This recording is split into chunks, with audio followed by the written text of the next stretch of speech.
If women can wear makeup in their dating profiles, men should be able to lie about their height and income.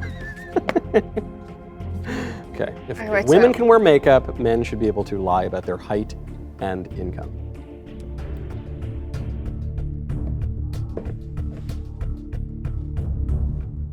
Wrong again. What? No, they shouldn't. Men shouldn't. You should never lie. I don't think that I mean, I know that you don't wear makeup. You sort of wake up naturally.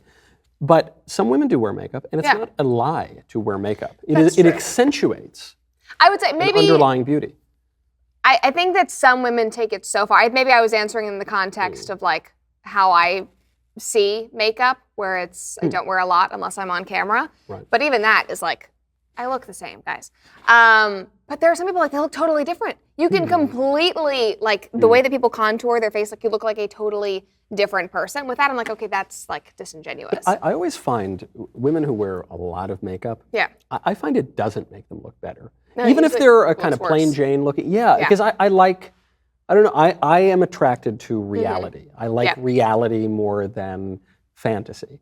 And so if I see a nice girl who is, just confident and naturally beautiful in whatever way she is, I'm going to find that much more attractive than some person who's, had plastic surgery to look like a Kardashian or something. But it's interesting how many women go to such lengths to completely like change everything about themselves, whether it be like with the plastic surgery. I mean, that new thing, have you seen like the buccal fat surgery? What's People the buccal fat? They're sucking fat out of your cheeks to make you that look thing. like that. What? Yes, so I have like a perpetual like a duck face, like going to those kinds of like ridiculous lengths, and then all the caked on makeup. Yeah. And then you wonder why men they really big. Huge. Yeah. And the fake eyelashes that kind of look like caterpillars. All of that. Where it's like you're going to such lengths, and then you wonder why guys like say like, oh, like no girl looks like her dating profile. Like this is so crazy. Like I just want her to be natural, but then women have gone so far. It's very weird. But you got it right. I did get it right. I don't think that men should lie, but I also think that women need to stop editing their photos. They need to stop caking on makeup. It's better for your skin too. Yeah. The other thing, I mean, maybe you'll say yes, it does matter, but you're very successful in your own right. Would it really matter if a guy puffed up his salary on a dating profile? Maybe it would. I don't know. People are. I think it comes down to success. integrity. But also, on dating profiles, they don't really talk about their salary. If it was height, if you're just kind of like, oh, I'm a half an inch taller, that's fine. 5 foot. Really I'm care. 5'10" and 3/4, but I say 6 feet. Just round up. Just round up. That's fine. I round up to 6'4", actually. Well, that's impressive. It's a round. Good for you. Yeah. But if it's like you're 5'7" and you're saying you're 6 foot, it's like, okay, now you're just catfishing. Yeah. But it's so difficult because on many dating profiles, it's so general. So it's like a lot of these statements you can't really tell until you actually talk to the person. But so many people on dating apps, they don't actually go on dates. That's the thing. They'll talk for months because it's a game. What? Yes. Oh, no, people don't go on dates from dating apps. Very few of them do. You sit around because it's a game. You swipe, you get the instant gratification. You might talk to someone guy likes for a while. me, someone thinks I'm cute. Yes, exactly. You talk and then you'll never meet up. And I have friends that are, will try to, oh, I want to go out with this guy or whatever, and they'll try to make it happen with like in 3 to 4 days. Because obviously you don't want to go out with somebody, maybe he's a serial killer. Yeah.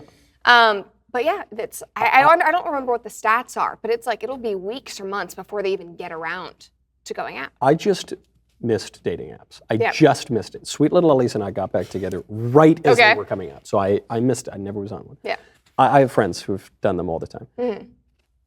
To get me to text my wife back, to get me to text my employers, to get me to text my back, to text you back, to text my dear friends, it takes days and days and days. Yeah.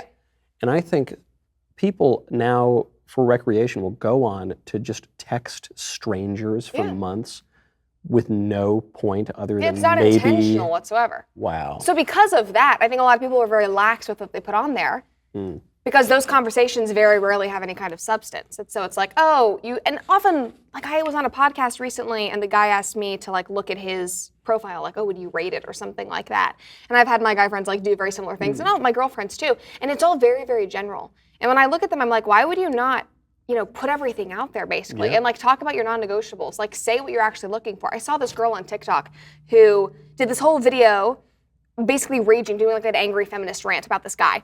And she posted their conversation And he wrote back and he was like, oh, you're so beautiful. And she said, oh my God, thank you. And he said, could I ask you, what you're looking for? And her response was, I don't really know. I'm just kind of figuring things out. And so he writes back and says, okay, I want to be upfront.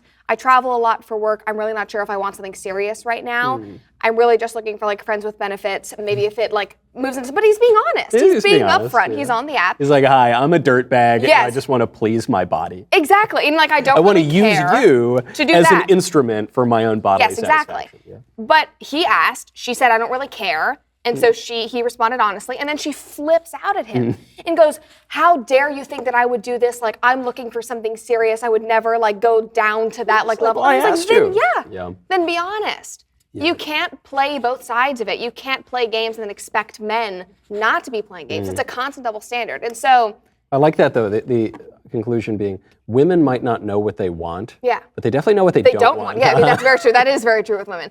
But anyway, the apps are so gamey. And if you actually want to use them properly, Dennis Prager has talked about this a lot, and he's talked to me about it when I was still living in LA. And he's actually a big advocate for dating apps. If you live, Dennis is a player, Dennis just wants everybody to get married. With the stogie and right. Well, I remember when I was at PragerU, he was like constantly trying to matchmake people. If you were like a 20-year-old, whatever, he was like, why are we married yet? Like, let me find you somebody. Like, let me go to, let me find somebody in my community. But we were talking about dating apps, and I was kind of like, oh, they're so stupid. He was like, no, especially if you are in like a liberal area. He said, this is the best way to weed everybody out. But the caveat is that you have to be intentional. Yeah. You have to actually put your religion. You can't be like, oh, I'm a moderate if you're actually conservative. No, just say it. Because then the people who are going to be angry at you and are going to hate you, you're not wasting your time, you're not wasting their time. The only people that are going to actively be interested are like, oh, this is great, you're being out there. You're Get on the dating app. Yes. Swipe right. Yep. I'm Dennis Prager. Let's be honest, and Michael's none loophole aside, if somebody is not married by the age of 30, it's them. Oh, so it's saying, forget about religious life. You could be a consecrated single or religious or something, but put that aside for a second. If you're the kind of person who would marry and you don't get married by 30, it's on you.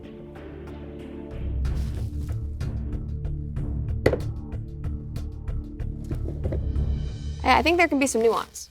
I think in many, many cases, like I think about my oldest brother, I talk about with my brothers now. He's not married, he's 34, but he's choosing not to be. Pisses me off. He's choosing not to be because he wants to be a celibate? Or he's choosing not to be because he doesn't want to be a celibate? Just because he, I don't know. Yeah, he's not getting married. He's not getting married. Yeah. But, I also look at friends who are desperately trying, who are very, very intentional with it. And I, a couple of good friends that are like mid-20s and are very, very worried about that, who are like very deeply, and they're like are trying. And I do think that, it kind of, some of it will come down to, how much are you putting yourself out there, and you say that you are, but you're not being, genuine with it, or you're altering yourself to try to fit into somebody else's idea of what. I think it can be a lot of things, but I also know that like the dating landscape these days is disgusting. Yeah, it's disgusting. Because the standards and norms were destroyed by the libs in the 60s and 70s, no one knows what to expect. People now say, we're at different talking stages, right? You're talking, you don't even know you can't even call it dating anymore. There was a new article, who published it? But it was talking about Gen Z's love of situationships and how it's okay, and how Gen Z should kind of like settle in the situationship phase and the talking phase, and how that's really positive. Frozen adolescence. Yeah, yes. Right.